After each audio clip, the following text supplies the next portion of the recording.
avec mon mari de l'époque, on voulait simplement quitter la France. On avait ras-le-bol de la France. C'était après 68, qu'on n'avait pas fait tous les deux exactement du même côté d'ailleurs, mais c'était pas pire. Et je venais de faire une année d'enseignement à temps plein, ayant réussi mon agrégation, le CAPES, enfin j'avais toutes les peaux d'âne qu'il fallait, tous les diplômes nécessaires. Et la France nous puait au nez. Et lui, il était au bord de faire son service militaire, il avait eu des, des délais parce qu'il faisait des études, mais là c'était fini. Et ses choix, c'était ou bien de faire un an comme troufion ordinaire et de vraiment devenir complètement dingue parce que c'est absolument abétissant, ou bien d'aller dans une centrale nucléaire, ce qui était contraire à son idéologie. Et donc il a demandé la coopération militaire. Moi je venais d'avoir mon poste, je venais d'être titularisée en fait, et à un endroit bien, mais après un an d'enseignement, je savais que je sais pas, j'étais pas faite pour l'enseignement. Pendant un an, j'ai enseigné, je me suis débattue avec l'administration, j'aimais bien mes élèves, ils m'aimaient bien, mais c'était, pendant un an, je n'ai rien écrit. Et au bout d'un an, j'étais pratiquement en dépression nerveuse. Et c'est là que j'ai compris que c'était l'écriture ou l'enseignement, mais pas les deux. Parce que les deux demandent un type d'engagement, je dirais pas total, il ne faut pas donner dans la généralisation abusive, là, mais ça demande un type d'engagement quand même vraiment profond. Et l'enseignement prend énormément de temps au secondaire, là. Et c'était dans les années bénies, là, c'était dans les années 70, là, et en France en plus. J'avais pas des classes énormes, j'étais pas dans des lycées difficiles. Aujourd'hui, il y a longtemps que je me serais flinguée. Bon. Et donc on est parti, on voulait partir. On avait demandé l'Afrique du Nord, point. Parce qu'on avait des copains qui étaient en Tunisie, au Maroc, hein. Puis finalement, à 3 semaines de partir, on n'avait pas de nouvelles, on téléphone, on dit « Ah, on vous a mis à Chicoutimi ». C'est où ça, en Algérie, en Tunisie ou au Maroc? Non, c'est au Québec. Ah, ben c'est bien, dit mon mari, on va pouvoir apprendre l'anglais. Moi j'ai dit, ah, c'est bien, on va pouvoir faire du ski, qui était quand même plus vraisemblable, mais enfin, voilà. Et effectivement, ce n'était pas un choix, mais moi j'ai considéré ça après coup comme une destinée, parce que quand je suis arrivée ici, bah, c'était un Québec rêvé. Moi, j'avais grandi avec des histoires de trappeurs, et pas beaucoup, mais suffisamment pour me faire rêver. J'avais grandi surtout avec Anne Marquise des Anges, Angélique Marquise des Anges, qui s'en va au Québec à la fin. Mais c'est au premier hiver. Premier hiver, j'ai su que j'étais chez moi. Je sais, les Québécois trouvent ça bizarre, mais c'est comme ça. J'écrivais des petits articles teintés de science-fiction dans le journal de l'Université du Québec à Chicoutimi, où j'avais fini par avoir une charge de cours à temps plein. Et j'avais écrit 2 articles, je pense, l'éducation au futur et la nourriture au futur. Et j'ai reçu une lettre que j'ai conservée quelque part. Chère madame, chère madame, je ne sais pas si vous connaissez, ce Requiem, blabla. Alors on est allé le voir chez lui. Évidemment, il a arrêté de m'appeler madame. Et c'est comme ça que je suis rentrée dans Requiem et que j'ai pu contribuer en aval à la création de la science-fiction et du fantastique québécois. C'est comme ça que je suis devenue l'arrière-grand-mère de la science-fiction québécoise. Tout le monde la connaissait. Tout le monde savait qui c'était. Elle avait la place qu'ont les grands fondateurs, disons. C'était une personne clé. On ne pouvait pas faire abstraction d'elle. Et ça se sentait bien. On voyait qu'elle était appréciée, là. Il y a des gens qui sont controversés, puis qu'on aime ou qu'on déteste. Mais dans son cas, je pense que c'était clair, tout le monde savait à quel point c'était important. C'était pas quelqu'un qui prenait tout à elle. Elle était là, elle avait fait des choses et tout le monde l'appréciait, le savait. C'était quelque chose d'assez spécial. Elle a même organisé des congrès et tout ça, et je pense que c'est à ce titre-là qu'on peut lui rendre hommage, pas seulement qu'elle a écrit des livres, mais en plus qu'elle est un des organisateurs principaux, pourrait-on dire, du milieu de science-fiction québécois. Il y a quelques personnes qui sont comme ça, des piliers, en somme, qui ont permis à d'autres personnes de découvrir de quoi il s'agissait, de se mettre à écrire, etc. Elle n'est pas la seule, mais il y en a quand même, elle fait partie d'un petit nombre de gens qui ont un talent de coordonnateur, d'organisateur, d'enthousiaste général. Et dans son cas, à elle, ce qui est particulier, c'est qu'en plus, elle a cette œuvre-là qui est imposante à ça, qui reste. Elisabeth, c'est un personnage, donc on peut voir ça d'un côté en disant, bon, ben c'est quelqu'un qui est très spécial. Moi, je l'ai vue pour la première fois à Chicoutimi. Elle organisait le premier Boréal, donc ça fait 35 ans, 34 ans. Quand tu organises un Boréal, elle en parlait récemment, tu te rappelles de rien. Elle ne se rappelle pas de grand-chose, sinon qu'elle mettait les gens à la porte à la fin. Moi, je me rappelle un paquet de choses parce que je connaissais personne de vue. Comme on dit, là, Requiem il y avait des noms. Je connaissais les noms d'Isabelle Van Arbour, je l'avais lu. Je connaissais le nom de Norbert Spanner. J'y avais vu la photo, mais j'avais jamais rencontré ces gens-là. Alors, de rencontrer pour la première fois Elisabeth Van Arbour, qui est tout énervée, qui est déjà dans son état normal, mais qui, là, en tant qu'organisatrice, doit courir à gauche, à droite, disons que c'est pas nécessairement sur son meilleur jour qu'on la rencontre à ce moment-là. Mais c'est extrêmement stimulant. Ça bouge, ça va vite, ça parle direct, ça passe par là. Bon, je vais dévoiler qu'à l'époque, chez Québec Amérique, moi évidemment je la connaissais avant, mais quand moi je suis arrivé chez Québec Amérique, elle avait déjà publié parce que j'étais lecteur et donc on l'avait, comme on dit, je l'avais introduite chez Québec Amérique. Mais quand je suis arrivé comme éditeur, j'ai eu la surprise chez Québec Amérique de voir que tous les gens dans la place l'appelaient La Tornade. Et pour moi, c'était mais tout le monde en avait peur, entre guillemets. Mais pour moi, La Tornade, c'était tout à fait naturel, ça la décrivait très bien. Puis, bon, avec la voix particulière d'Élisabeth, qui a une voix quand même assez haut perchée à sa tendance naturelle, puis quand elle s'énerve un petit peu, ça monte encore. Bon, ben, moi, je trouve ça rigolo, c'est tout. J'ai fait 2 fois des ateliers d'écriture avec Élisabeth, mais elle a aussi été ma directrice littéraire au début de ma carrière. C'est vraiment quelqu'un qui m'a vraiment encouragé. On peut se demander si je serais devenu un écrivain si Élisabeth n'avait pas existé. C'est le genre de question qu'on peut se poser. Est-ce que j'aurais poursuivi? S'il n'y avait pas eu Solaris, mais à l'époque, c'était Élisabeth qui était la directrice littéraire, on peut jouer à toutes ces questions-là et dire, est-ce que je serais devenu un écrivain s'il n'y avait pas eu ces gens-là dès le départ pour me dire, c'est intéressant ce que tu fais, persévère. Elle m'avait invité au premier congrès de science-fiction Boréal qui avait eu lieu en 1979. Je fais partie d'un de ces vieux de la vieille qui étaient présents au premier congrès Boréal. Donc, tout ça, c'est inextricablement lié à Élisabeth, qui était peut-être la première personne qui m'a vraiment encouragé à poursuivre une carrière d'écrivain. Ça avait été, pour moi, une expérience tout à fait fascinante. C'était un peu douloureux, parce qu'on se fait dire, ben, regarde, c'est ça marche pas, puis ça, mais elle comprenait. Elle me faisait comprendre ce qui allait dans le texte, ce qui n'allait pas, puis ça a été un facteur très positif pour moi. Et à partir de ce moment-là, ben moi, c'était une espèce de lancement parce que, en 88, je pense, j'avais remporté le prix Solaris, puis c'est ça, la publication dans Solaris a toujours été, pour moi, quelque chose de très intéressant. J'ai continué encore depuis ce temps-là, je publie assez régulièrement dans Solaris. Je n'ai jamais participé à un atelier d'écriture avec Élisabeth, contrairement à d'autres personnes qui sont un petit peu plus âgées que moi. Mais c'est ça, j'ai eu comme un mini-atelier one-on-one avec elle, puis apparemment ça a suffi. Pour moi, c'est vraiment la personne qui m'a mis au monde en tant qu'écrivain. Parce que j'avais publié 2 nouvelles. J'écrivais depuis très longtemps, mais je commençais là, à faire mes premiers pas dans le milieu. Puis j'avais entendu dire qu'Élisabeth donnait des ateliers. Donc, je me suis portée volontaire. J'ai dit, hey, j'aimerais ça participer aux ateliers. Je lui ai envoyé un texte, je ne l'avais toujours pas vu. Je lui ai envoyé un texte. Elle m'a dit, ah, c'est bien, oui, tu aurais le niveau pour participer aux ateliers. Justement, j'organise des ateliers cet été. Il y a un atelier court puis un atelier long. Je me suis dit, bon, tant qu'à y aller, allons-y, on va aller à l'atelier long. Fait que je me suis ramassée, c'était en 2010, je me suis ramassée 6 jours à Chicoutimi avec un paquet d'autres jeunes écrivains, avec Pascal Roux, Philippe Aubert-Côté, Sébastien Aubry, Élodie Danielou, enfermés dans un bed and breakfast à écrire pendant 5 jours sous la direction d'Élisabeth. Ça a été une expérience extraordinaire d'un point de vue de la technique d'écriture. Au congrès de 79, j'avais décidé qu'il y aurait un atelier d'écriture. On a fait un atelier d'écriture. Je ne sais plus si c'était 2-3 jours cette fois-là. Je pense que c'était 2-3 jours. Mais j'avais lu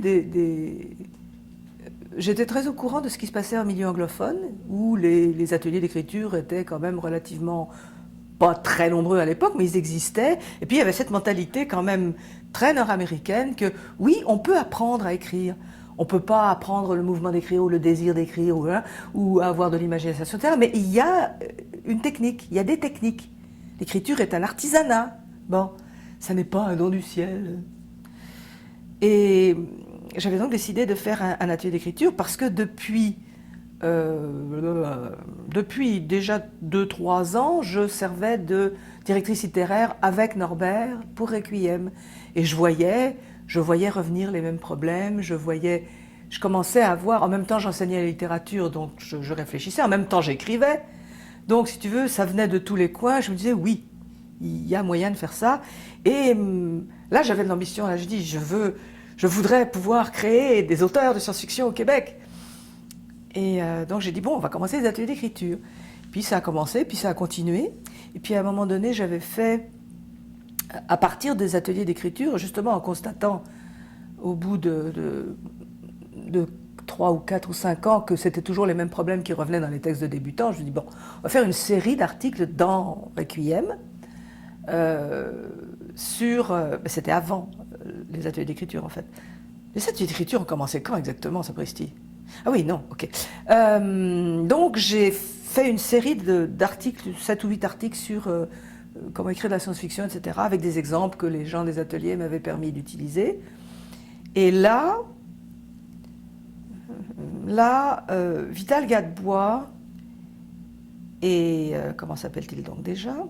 Oui, ça me reviendra, je te le dirai plus tard. Enfin, deux universitaires bontins. Enfin, Vital était prof de cégep et l'autre aussi, je pense. 20 quelque chose. M'ont dit, mais dis donc, c'est intéressant ton truc là, tu pourrais pas en faire un manuel? Moi, je dis, bah oui, parce qu'à l'époque, j'avais pas tellement de doutes, maintenant j'en ai beaucoup plus. Je pourrais pas nécessairement le faire aujourd'hui. J'ai écrit donc Comment écrire des histoires, guide de l'explorateur. Et c'est là que j'ai contaminé, je pense, surtout. Bien sûr, il y a eu les ateliers d'écriture, d'où sont sorties plusieurs générations d'écrivains de science-fiction, mais je pense que la contamination a été plus large, puisque le bouquin est devenu une lecture pratiquement obligée dans les cégeps et les universités pour les cours de création littéraire et les programmes de création littéraire qui commençaient à croître, enfin à se développer. La générosité, en fait, d'Elisabeth avec toute cette question-là des ateliers, parce qu'avant les ateliers, il y a toujours des échanges par courriel, elle prend le temps de nous lire, elle prend le temps de nous commenter. La présence qu'elle nous donne en atelier, je veux dire, on la voit à la fin des 5 jours, elle est aussi brûlée que nous, elle écrit en même temps que nous, on écrit, elle commente, elle se fait commenter ses textes. Bon, évidemment, on est toujours un petit peu trop intimidés pour dire quoi que ce soit, mais elle se fait commenter ses textes en même temps qu'elle commente les nôtres. Donc, elle est vraiment là avec nous. Puis je pense que c'est ce qui fait qu'il y a une cohésion dans le milieu de la science-fiction et du fantastique qu'il n'y a pas ailleurs. C'est cette espèce de partage-là qu'Elisabeth a établi, puis qui s'est répercuté, dans le fond, que toutes les générations suivantes, ben, sont en train de faire un peu pareil.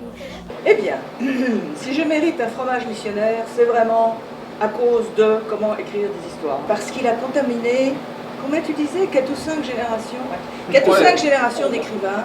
Et donc j'aurais imposé ma marque indélébile, plop, sur... non, pas vraiment. Mais c'est un bouquin dont je suis très fière. Et s'il n'en restait qu'un, je voudrais que ce soit celui-là, parce qu'il a été et il reste utile et utilisé. Le silence de la cité a été pour moi une surprise, puisque j'étais en train d'écrire autre chose, et qu'il est né d'un effort pour écrire une nouvelle qui me servirait, une fois dépecée, à alimenter la fin du roman que j'étais en train d'écrire à l'époque, qui était une première version de Chronique du Pays des Mers. Et bon, au bout d'une semaine, ayant 150 pages, je me dis, ok, c'est même plus une novella, c'est un roman, et là, Bon. Et je ne l'aurais jamais envoyé à personne si mon compagnon de l'époque ne m'avait pas dit, ben envoie-le, qu'est-ce que tu risques qu'on te dise non? So what? Alors je l'ai envoyé à 3 éditeurs, je ne savais pas que ça se faisait pas, je m'en fous que ça se fasse pas, il nous faut assez attendre pour qu'on essaie de diminuer les délais d'attente. Je l'ai envoyé en France à Elisabeth Gilles, que j'avais rencontrée dans des congrès français, à qui j'avais envoyé un morceau de Tyrannael et qui m'avait dit « Ah, c'est vous, quand je l'avais rencontré, c'est vous qui m'avez envoyé ce truc Tyrannael, ça a l'air passionnant, mais je ne peux pas publier ça. Si vous avez autre chose, envoyez-le moi. » Alors je lui ai envoyé Sciences de la Cité. Je l'ai également envoyé à Marianne Lecomte, qui dirigeait quelque chose chez Losfeld. Et je l'ai envoyé au Québec à Marie-Josée Thériault, qui était alors chez Hurtebise. Et tout le monde m'a répondu oui. Sauf que la réponse d'Hurtebise était très ambiguë, floue, pas compréhensible. J'ai compris qu'il me disait non. Et de toute façon, Gilles avait battu tout le monde au poteau. Elle avait répondu par télégramme. Télégramme, imaginez-vous donc. Nous sommes en 79 et l'Internet est une vague petite lumière, même pas. C'est un roman qui s'est écrit tout seul, ce qui est une expérience que je n'ai pas eue après.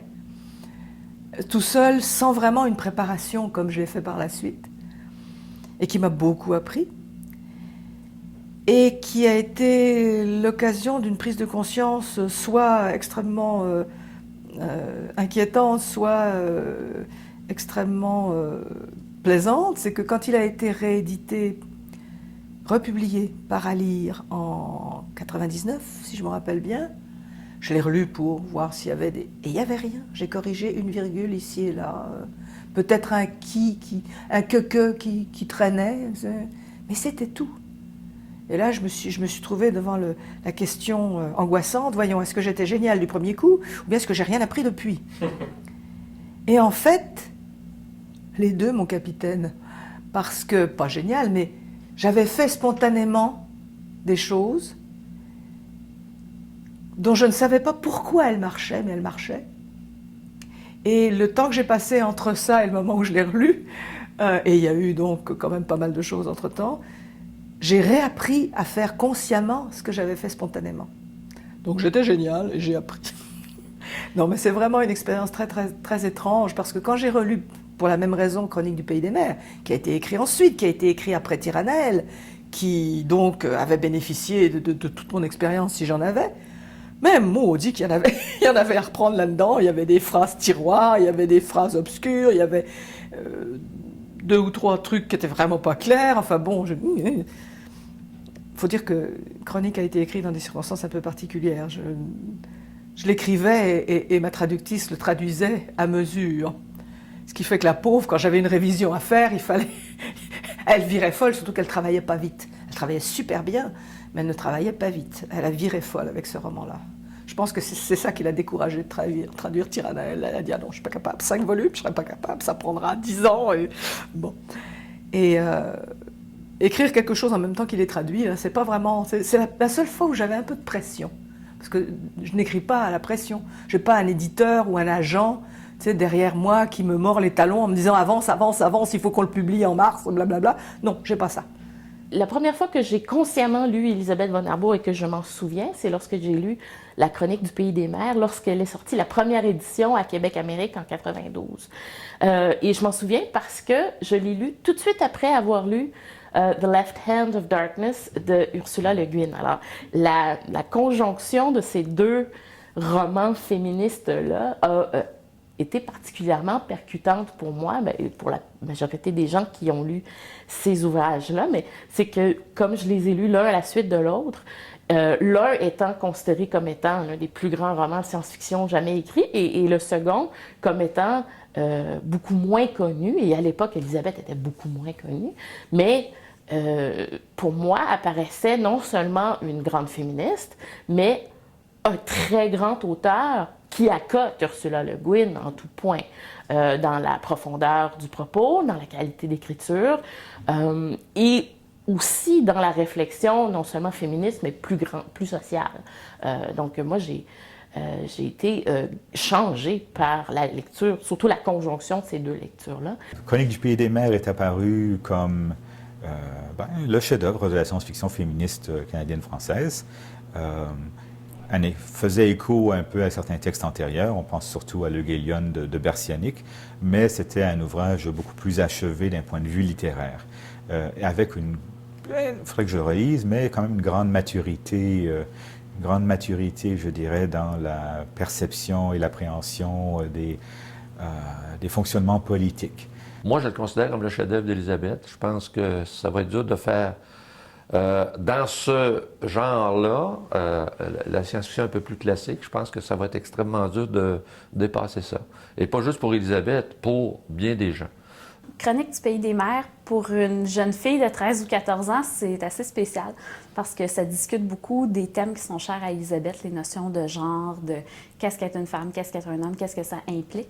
Fait que ça m'avait vraiment frappée. Puis à partir de ce moment-là, je m'étais mis à lire à peu près tout ce que je trouvais puis qui était signé Élisabeth von Harburg. Je l'ai relu récemment et ça me frappe à quel point mon point de vue sur ce qu'Élisabeth a écrit a changé, en fait, parce que justement, elle pose des questions dans ce roman-là. Puis la première fois qu'on lit, bon, c'est l'histoire d'une civilisation où il y a presque plus d'hommes, où les hommes sont utilisés pour des fonctions reproductrices. Fait à 13-14 ans, ce que ça avait... Dans ma tête, pour moi, ce que ça ressemblait, c'était le girl power. Les filles n'ont pas besoin des gars. Un rêve que j'ai fait à 16 ans et qui tenait en 2 lignes dans mon carnet de l'époque. 2 lignes.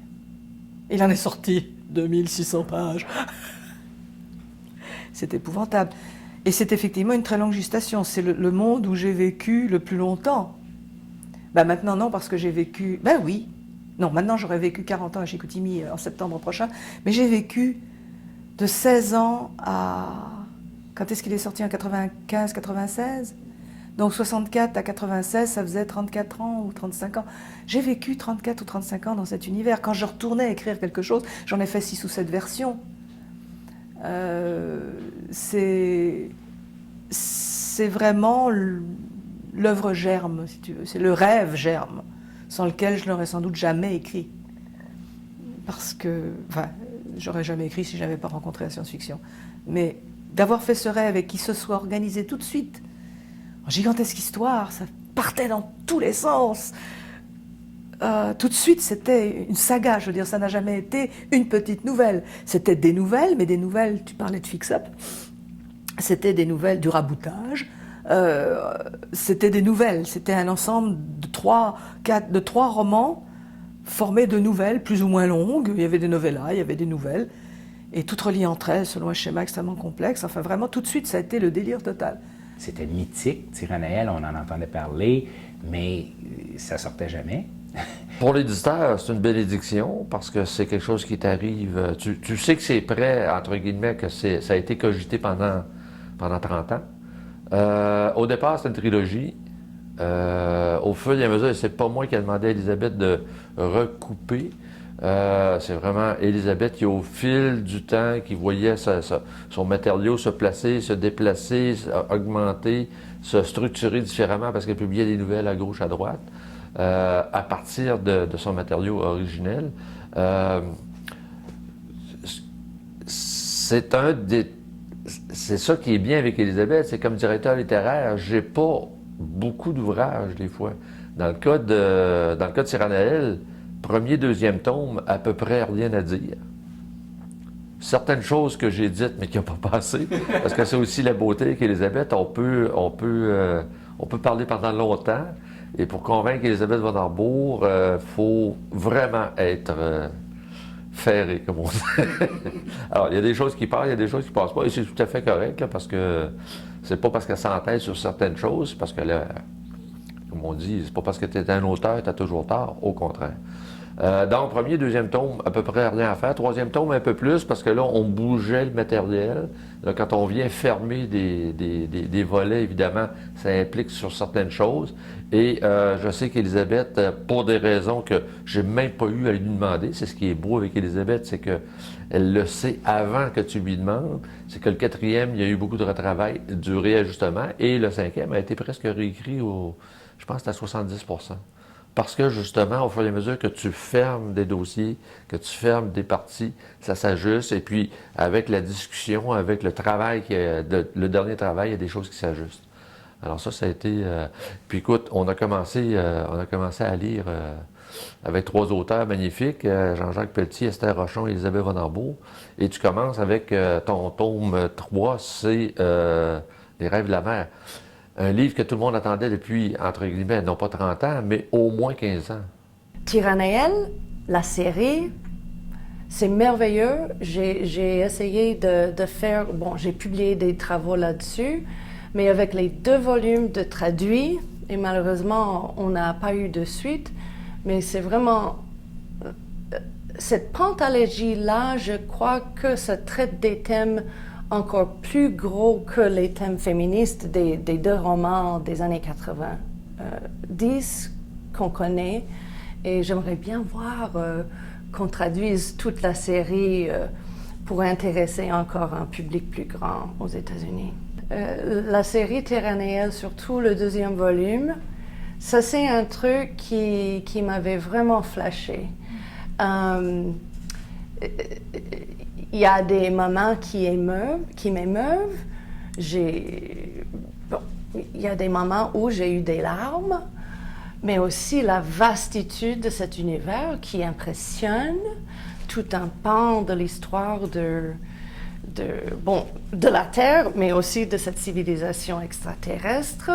Les personnages, Simon von Rossum, à mon avis, c'est un de ces personnages de la science-fiction que tout lecteur de science-fiction doit connaître.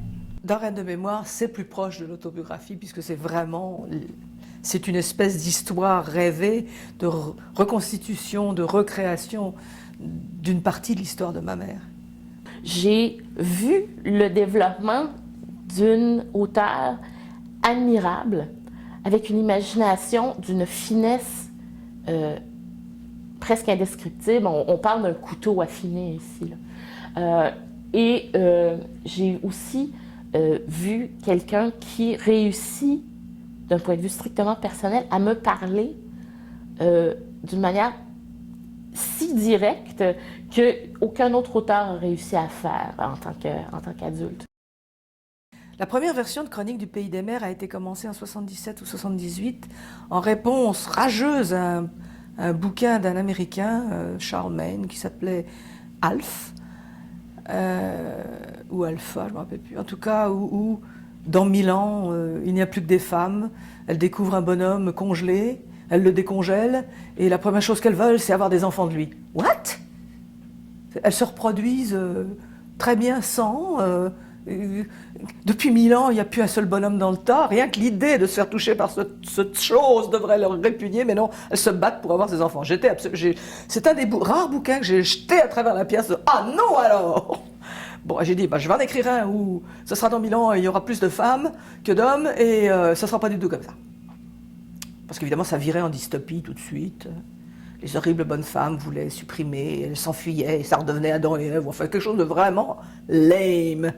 Vraiment faible. Alors j'avais commencé la première version de Chronique du Pays des Mers et le silence est arrivé là-dessus. Et finalement, tout ce qui était en gestation, si tu veux, avec la première version de Chronique, a trouvé à s'exprimer de façon très claire et pratiquement involontaire, d'une certaine façon, dans Le silence de la cité. C'est arrivé après, la grande période. Le grand moment de découverte féministe, pour moi, c'est la découverte que James Tiptree, qu'une femme était James Tiptree Jr. et que ce n'était pas un homme du tout, et que j'adorais ces textes, et que je n'avais jamais vu réalisé, compris, pris conscience du fait que c'était une femme. Et donc ça m'a chamboulé tout le paysage, là. Vous savez, toutes les belles certitudes qu'on avait, surtout à l'époque, les années 70, on dit qu'on avait des certitudes à ce moment-là, les féministes. Non, j'ai été incertaine, une féministe incertaine, pratiquement dès le départ. Et ça s'est développé de manière donc semi-consciente dans Sciences de la Cité. Et après avoir écrit Sciences de la Cité, j'ai compris comment et de quelle manière et à quel point j'étais féministe. Bon, ça n'a fait que s'aggraver par la suite. Et Chronique du Pays des Mers, c'est vraiment quelque chose de délibéré, si tu veux, sur ce plan-là, sur le plan de la réflexion féminine, féministe, humaine. On était simplement là, en train de prendre la place, une place pour laquelle on n'avait pas vraiment besoin de combattre. On arrivait après les combats pour ce qui était de se faire publier, de pouvoir dire ce qu'on voulait, de pouvoir présenter la vision de la sexualité qui pouvait nous passer par la tête au moment où on écrivait notre récit de fiction, jouer avec ces idées-là à fond et puis sentir qu'on n'était pas en train de choquer qui que ce soit, puis que c'était plutôt une aventure amusante. Elle a été aussi reconnue comme s'inscrivant dans la mouvance féministe de la science-fiction nord-américaine.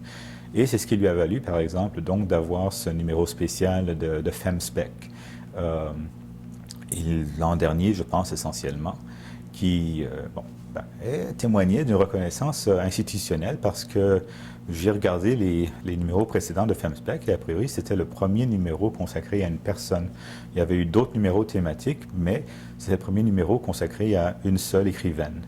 Donc, il y a maintenant, je pense que, en France, elle est reconnue comme une des grandes figures de la science-fiction francophone de la fin du 20e siècle, mais aux États-Unis, donc, elle est reconnue comme une voix forte et individuelle de la science-fiction féministe nord-américaine de la même période. Quand ces textes ont été publiés en anglais aussi, ça a ouvert ce marché-là. Donc, Elisabeth a connu aussi un public, disons, de lecteurs de science-fiction féministe aux États-Unis, juste au bon moment où ça éclatait un peu. Donc, il y a toute une génération de lectrices de science-fiction qui connaissent l'œuvre d'Elisabeth. Très vite, j'ai vu la richesse du corpus. Oui, j'ai vu des thèmes féministes, des thèmes sur l'identité, beaucoup de thèmes sur la possibilité de transformer son identité, mais aussi ce qui m'intéressait également à ce moment-là, et qui m'intéresse toujours d'ailleurs, c'est tout le foisonnement de son corpus, les ramifications entre ses textes, toute la complexité narrative. Alors, c'est toutes sortes de choses qui m'ont fascinée et j'ai très eu vite envie de lire tout ce que je pouvais trouver d'Elisabeth von Arbour. En fait, ce que j'ai fait graduellement, et ça fait une vingtaine d'années de ça, c'est d'essayer d'aborder son œuvre sous toutes ses facettes, essayer dans chaque recherche que je fais, d'essayer de voir, par exemple, comment elle travaille sur la question de l'histoire, parce que dans toutes ses œuvres aussi, on a cette réflexion-là sur l'histoire, à la fois sur l'héritage des personnages, l'héritage des sociétés, mais sur les multiples possibilités historiques. La place d'Elisabeth dans la science-fiction québécoise, elle est vraiment très simple. C'est notre plus grande auteure. Oui, la grande dame de la science-fiction québécoise, la reine. La semaine dernière à la radio, c'était la reine de la science-fiction québécoise. C'est vrai qu'on utilise des formules comme ça, mais en même temps, il y a du vrai en dessous de la formule. C'est quelqu'un qui, dès le moment où la science-fiction québécoise a commencé, peut-être pas à naître, parce qu'il y avait déjà eu d'autres choses auparavant, mais a commencé à émerger pour de bon, à la fin des années 70. Elle était là, elle est restée là, maintenant elle est invitée au Congrès boréal, mais elle est encore assez active aussi. Mais à l'époque, c'était elle qui faisait vivre, elle était parmi ceux et celles qui faisaient vivre Solaris, qui faisait bouger aussi le Congrès boréal. Donc elle a eu une importance aussi dans l'établissement de ce milieu-là. Il y a une table ronde à laquelle j'aurais bien aimé assister, qui est « L'écrivain doit-il s'oublier quand il écrit ?» que j'aurais résolu d'une seule phrase. Comment l'écrivain peut-il s'oublier quand il écrit? C'est impossible. C'est impossible. Si loin se croit-il de ces histoires, même s'il les fait en tirant au sort dans un dictionnaire, d'une façon ou d'une autre, ça va être lui. Eh bien, il reste cette maudite trilogie. Uchronique, fantaisie uchronique. Il reste le 3e volume de la non-trilogie, Le silence de la cité, chronique du pays des mers, ça s'appelle Le pays des tigres. En fait, se retrouve dans Le pays des tigres la première version de Chronique du pays des mers. Une partie de... J'ai pas beaucoup d'imagination, moi, enfin, je tourne toujours autour des mêmes trucs. Et je recycle très habilement